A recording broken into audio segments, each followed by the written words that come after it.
Bizning maktabimiz 1997-yili tashkil topgan bo'lib, 2009-yilda qayta rekonstruksiyadan o'tkazildi. Hozirgi kunda 1662 nafar o'quvchilarimiz ta'lim-tarbiya olmoqda. Bularga 98 nafar oliy ma'lumotli pedagoglar ta'lim-tarbiya berib kelishyapti.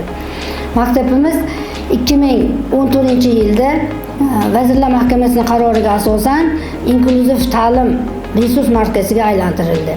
2023-yilda esa o'quvchi yoshlarni oliy ta'limga, kasb-hunarga yo'naltirish maqsadida variativ sinflarni tashkil etdik. Bu variativ sinflarimizda matematika, ingliz tili kabi fanlarimiz chuqurlashtirib o'rgatib kelinmoqda. 2025-yilga kelib o'quvchilarimizni, yoshlarni harbiy vatanparvarlikka, vatanga muhabbat ruhida tarbiyalash maqsadida jasorat sinflarini tashkil etdik. Hozirgi kunda ushbu jasorat sinfimizda ham o'quvchilarimiz ta'lim-tarbiya olib kelishmoqda.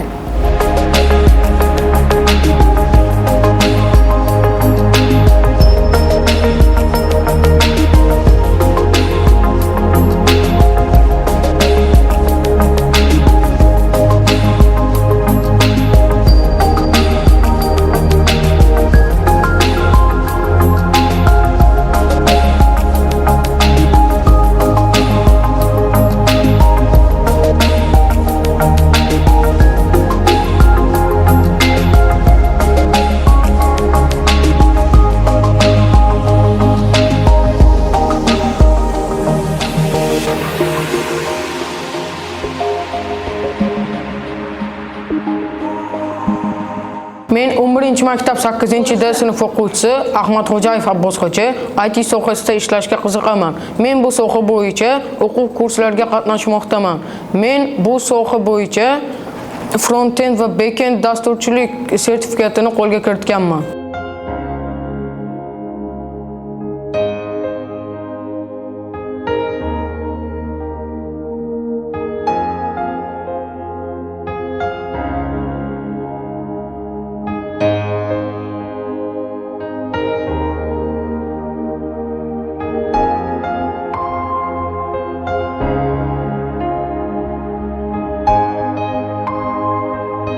Men Azamjonov Jamshid shu maktabning 3-sinfida o'qiyman. Maktabimizda tashkil etilgan Muay Thai to'garagiga qatnashaman. Hozirgacha 4 karra viloyat chempioni va 2 karra O'zbekiston chempioni bo'ldim.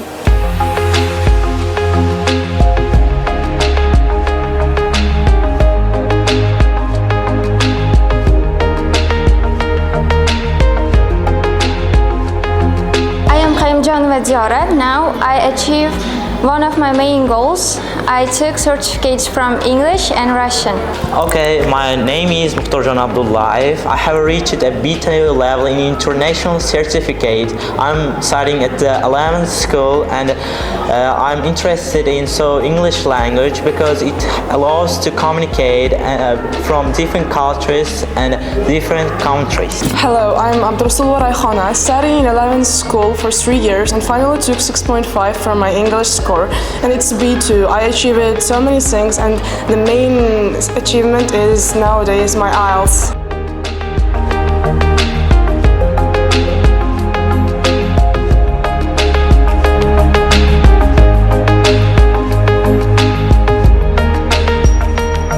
Tarbiya biz uchun yo hayot, yo mamot, yo najot, yo halokat, yo saodat, yo falokat masalasidir.